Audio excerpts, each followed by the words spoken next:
शाम के लाल सूरज की आखिरी किरणों में काले रास्ते पर सजा हुआ शंकर का ट्रक दूर से ही चमक रहा था। ऊपर बड़े मोटे अक्षरों में लिखा जय शिवानी का बोर्ड, सामने लगी गोंदों वाली वाइपर की माला, शीशे पर टंगी रंग बिरंगी लड़ी, डैशबोर्ड पर रखा छोटा सा गणपति और हेडलाइट पर झिलमिल करती रंगीन लड़ियां, स्टीयरिंग के पास लटकता ताबीज, सीट पर बिछा हुआ बाग प्रिंट का कवर और पीछे फीका पड़ा प्लीज हॉर्न के साथ जलने वालों की दुआ जैसे वाक्य।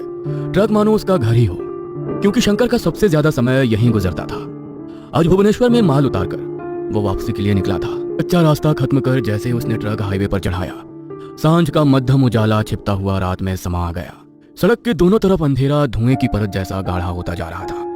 इंजन की वही पहचान सी आवाज भी उस रात कुछ ठंडी और अजीब लग रही थी, जैसे हवा में कोई बेचैनी घुली हो। नींद भगाने के लिए शंकर ने सोचा कि कहीं चाय मिल जाए, मगर आसपास कोई ढाबा नजर नहीं आया। अचानक सड़क किनारे बैठी एक सफेद सी आकृति हिलती हुई दिखी। शंकर चौंक गया। नजदीक पहुंचते ही उसे उस चेहरे में कुछ जाना पहचाना लगा। उसने साइड मिरर में देखा और झट से ब्रेक लगा दिए। उसके चेहरे पर आश्चर्य और खुशी दोनों चमक उठे। वो साधु उसी का जाना पहचाना था, वही जिसे शंकर ने सालों पहले बिहार की अंधेरी घाटी के मोड़ पर मुसीबत में देखकर अपने ट्रक में जगह दी थी।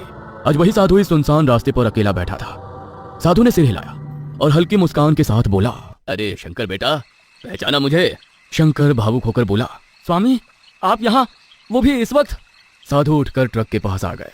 बेटा, यात्रा पर निकला था, आगे जाने वाली गाड़ी छूट गई, फिर से मिलना भी कोई संयोग से कम नहीं होता। आइए स्वामी, आपको ऐसे अकेले कैसे छोड़ दूं? साधु के बैठते ही जैसे ट्रक के अंदर का माहौल बदल गया। बाहर की तेज ठंडी हवा अचानक धीमी सी हो गई। शंकर को अब महसूस हो रहा था साधु की शांत सांसों की लय, उनके कपड़ों की सौम्य खुशबू, वो हल्का सा कंपन। कुछ देर बाद साधु ने अपनी पोटली खोली और रुद्राक्ष की माला निकालकर ओम काली का जप करने लगे। करीब 1.5 घंटे बाद उन्होंने माला को माथे से छुआकर अपने सामने रख दिया। खिड़की से बाहर अंधेरे में देखते हुए बोले, शंकर, इस दुनिया का सबसे बड़ा बोझ क्या है पता है? मन। मन इंसान को थाम कर रखता है, लेकिन कई बार वही मन उसे गहरी खाई में भी धकेल देता है। शंकर चुपचाप सुनते हुए गाड़ी चला रहा था। शंकर ने आगे देखते हुए कहा, सही कहा स्वामी। साधु आगे बोले, मोह और माया, यही दो बातें इंसान की राह भटकाती हैं। जो दिखता है वो सच नहीं होता, और जो सच होता है वो अक्सर दिखाई नहीं देता। हम सोचते रहते हैं कि सब ठीक चल रहा है, लेकिन आने वाला समय कैसा होगा कोई नहीं जानता। यही देख लो, इस रास्ते पर कितनी आत्माएं भटकती रहती हैं, क्योंकि वे अभी तक अपनी माया का धागा नहीं छोड़ पाई हैं। शंकर का गला सूख गया। रात और गहरी हो चुकी थी। साधु की बातों में आत्मा का नाम आते ही उसकी रीढ़ में सिहरन दौड़ गई। अंधेरा पहले से भी ज्यादा भारी लग रहा था, जैसे सड़क के साथ साथ कुछ और भी चल रहा हो। स्वामी जी ने यह सब बदलता ढंग महसूस किया और धीमे स्वर में कहा, शंकर ध्यान से सुनो। आत्माएं जिंदा इंसान के शरीर में आसरा ढूंढती हैं, क्योंकि उन्हें गर्मी, सांस और बहते हुए जिंदा खून की खींच होती है। शंकर की उंगलियां स्टीयरिंग पर और भी कस गई, दांत भींचते, और उसने अपनी झुंझलाहट दबाते हुए कहा, स्वामी जी बुरा मत मानिए, पर ये भूत प्रेत की सारी बातें आप लोग पेट भरने के लिए करते हो। मेरी पूरी जिंदगी ऐसे वीरान रास्तों पर ट्रक चलाते हुए निकल गई, पर कुछ नहीं दिखा। और बहुत से लोग तो बस टिकट बचाने के लिए सड़क किनारे खड़े रहते हैं। फ्री में बैठना होता है उन्हें, जिन्हें जगह नहीं मिलती वही आगे जाकर कहते हैं कि भूत थे। ऐसे कितने किस्से सुने मैंने अपने ड्राइवर दोस्तों से। इतना बोलकर वो हंसने लगा। स्वामी जी का चेहरा उस हंसी से अचानक शांत हो गया। उन्होंने कड़ी आवाज में कहा, मतलब मैं भी तेरी गाड़ी में इसलिए बैठा कि मेरे पास पैसे नहीं थे, यही कहना चाहता है तू?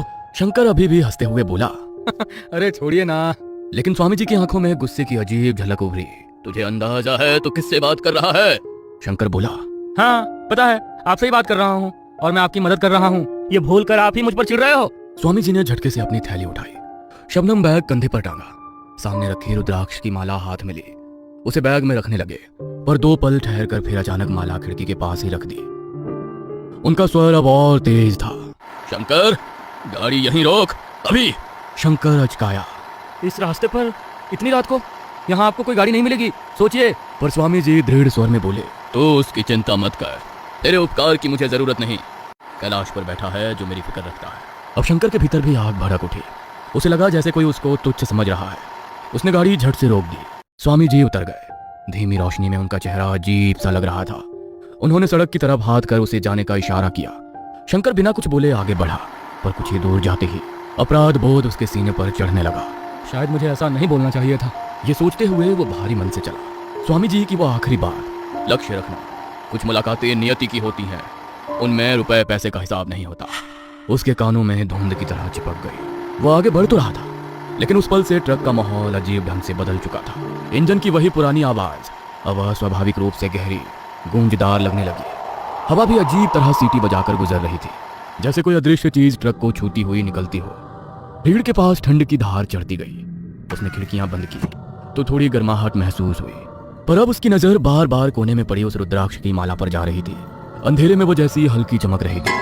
शंकर बड़बड़ाया, आजकल के साधु भी क्या क्या जुगाड़ रखते हैं, कहीं छोटा बल्ब ना लगा हो। उसने रेडियो चालू किया, पर उसमें से कोई स्टेशन नहीं, बल्कि एक गहरा, बहुत गहरा गुर्राता हुआ स्वर आने लगा।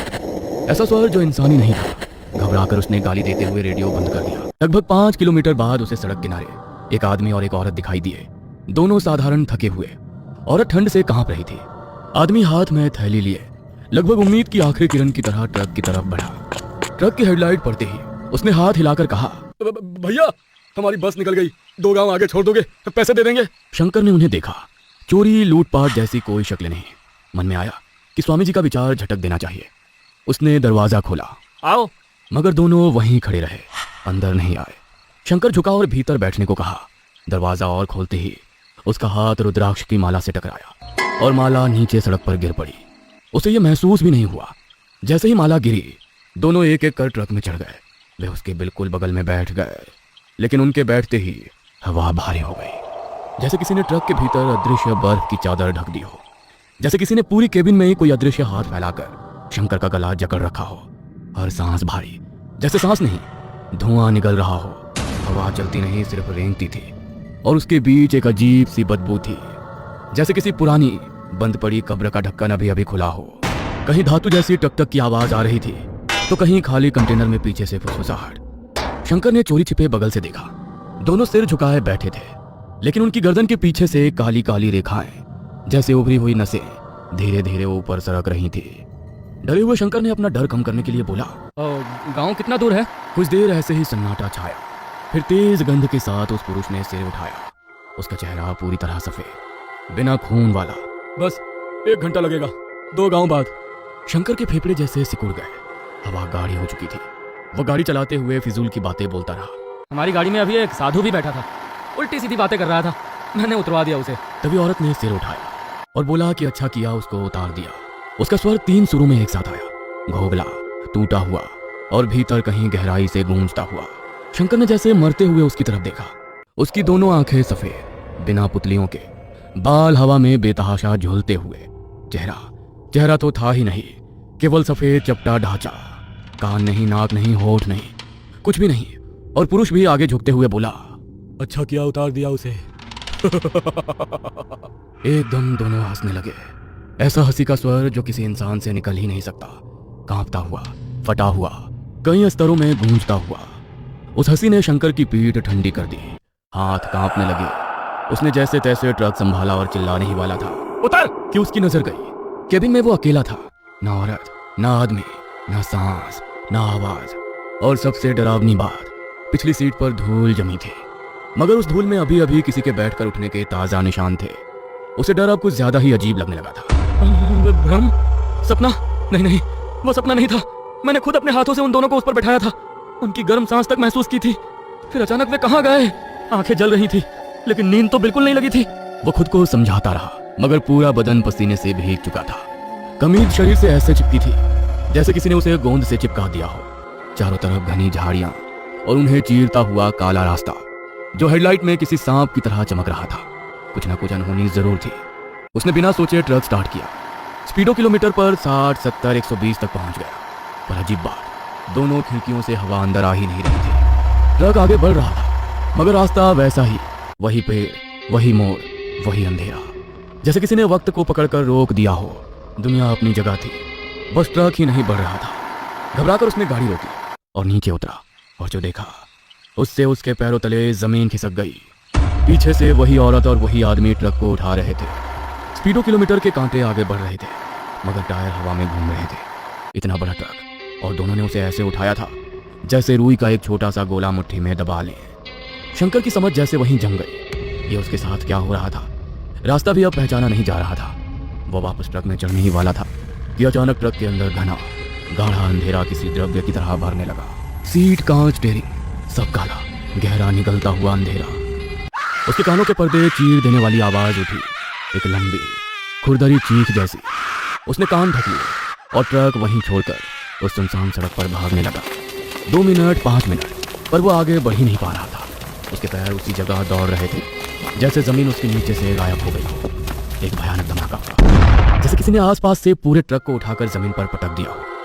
ट्रक नीचे गिरा तो सामने का शीशा हजारों टुकड़ों में फट गया और उसी टूटे हुए कांच की झिलमिल में वो दोनों आकृतियां, वही औरत वही मर्द, हंसते खिलखिलाते सीधे शंकर के सामने आ खड़े हुए। शंकर जान बचाकर भागना चाहता था, मगर उसके पैरों को जैसे किसी ने गीली मिट्टी में गाड़ दिया था। ना वो आगे बढ़ पा रहा था, ना वो खौफनाक दृश्य उसकी आंखों से हट रहा था। उसकी नजरों के सामने अभी भी वही दृश्य ताजा था। कुछ मिनट पहले ट्रक में बैठे हुए दोनों, औरत का चेहरा, आंखें भीतर धसी, जैसे किसी ने उंगलियां घुसाकर रोशनी निचोड़ ली हो। होठों पर चिपका हुआ काला बदबूदार तरल जो धीरे धीरे उसके कंधे पर टपक रहा था। और वो पुरुष, चेहरा लंबा सूखा, जैसे त्वचा के नीचे सिर्फ हड्डियां बची हो। जबड़े के पास कोई हड्डी त्वचा के नीचे सरकती हुई टक टक की आवाज करती थी, मानो उसके चेहरे में कुछ जिंदा रेंग रहा हो। दोनों के कपड़े गीले थे, जैसे किसी सड़ती खाई से उन्हें अभी अभी घसीट कर निकाला गया हो। उनकी देह से उठती गंध इतनी पास आ रही थी कि शंकर को उल्टी आने को हो रही थी। वह गंध किसी गीली सड़ती मिट्टी, बासी जमे हुए खून और किसी पुराने झड़ चुके प्राणी की गिरी हुई खोल की मिलीजुली बदबू थी। और सबसे डरावनी बात, वे दोनों चलते चलते अपना आकार बदल रहे थे। कभी इंसान लगते, कभी उनकी परछाई लंबी होकर जमीन पर किसी जानवर की आकृति बन जाती, कभी उनके हाथ उंगलियों से 2 गुने लंबे होकर कांपने लगते और फिर पल भर में वापस सिमट जाते। अचानक उस औरत की पुतलियां लाल जलते अंगारों की तरह चमक उठी और वो बेहद धीमी मगर फुसफुसाहट में बोली कि हम बैठे थे, हम उठे नहीं। उस आवाज ने शंकर के जिस्म का आखिरी जरा सा हौसला भी निचोड़ कर खत्म कर दिया। उसके रोम रोम में बर्फ की सुइयां चुभने लगी। उसी क्षण उस आदमी ने अपनी गर्दनें कची, अस्वाभाविक ऐंठन में मरी और शंकर की ओर घूरा। उसकी गर्दन की त्वचा के नीचे कुछ हड्डी नुमा चीज रेंग रही थी, पीछे सरकती हुई, जैसे कोई जिंदा कीड़ा अंदर दौड़ रहा हो। शंकर पीछे हटने की कोशिश करता रहा, मगर उसके पैर मानो मिट्टी में धंस गए थे। सांस गले में अटक रहा था, दिल सीने में धड़क नहीं रहा था, बल्कि छाती से टकरा रहा था। दोनों आत्माएं अब उसके बिल्कुल पास आकर उसकी देह के चारों ओर घूमने लगी। हवा अचानक पत्थर जैसी ठंडी हो गई, जैसे उसने अपनी हर गर्माहट निगल ली हो। हर सांस भीतर जाती नहीं, चाकू की धार की तरह चीरती हुई उतरती थी। औरत का चेहरा 1 इंच की दूरी पर आ गया। उसकी आंखों में कोई मानवीय चमक नहीं थी, वे गहरे अनंत काले भंवर थे, जैसे जो भी उन आंखों में देखे सीधा अंदर खींच जाए। तभी उस आदमी ने झट से शंकर का हाथ पकड़ लिया। उसकी पकड़ बर्फ जैसी ठंडी, कीचड़ जैसी गीली, और उस स्पर्श ने शंकर की बांह पर नीली काली रेखाएं बिजली की तरंगों की तरह दौड़ गईं। शंकर का संतुलन बिगड़ने लगा, उसकी आंखों के किनारे धुंधले पड़ने लगे, उसके कानों में पहले हल्की भनभनाहट हुई, फिर वही आवाज अचानक भयानक असहनीय शोर में बदल गई, जैसे हजारों मक्खियां, सैकड़ों कुचले हुए कीड़े उसकी कान की नसों में घुसकर पंख फड़फड़ा रहे हो। वो चीखना चाहता था, मगर गला बंद हो चुका था, आवाज बाहर ही नहीं आ पाती थी। और अगले ही पल दोनों आत्माएं एक साथ उस पर झपट पड़ी। आदमी की लंबी विकृत उंगलियों ने उसकी पसलियों पर जोर से दबाव डाला। औरत के गीले सड़े हुए बाल उसके चेहरे पर फैल गए और उन बालों से उठती सड़ी हुई गंध ने उसका होश छीन लेना शुरू कर दिया। शंकर हाथ पांव मारता रहा, छटपटाता रहा, लेकिन ऐसा लग रहा था जैसे उसकी सारी शक्ति उनके हाथों में समा रही हो। वो कमजोर पड़ता गया, सांस रुकती गई और चक्कर आते ही वह जमीन पर जोरदार धमाके के साथ गिरा। अगले क्षण दोनों आत्माएं काले धुएं जैसे धागों में बदलकर उसके शरीर में घुसने लगी, आंखों से, नाक से, मुंह से, हर छिद्र से, और फिर सब शांत हो गया। कुछ ही देर बाद सड़क के किनारे शंकर का शरीर टुकड़ों में बिखरा, लहूलुहान, निर्जीव पड़ा था। आंखें खुली, पर उनमें शंकर जैसा कुछ भी शेष नहीं था। दूर जंगल के सिरे पर स्थित मठ में बैठे साधु ने धीरे से आंखें खोली।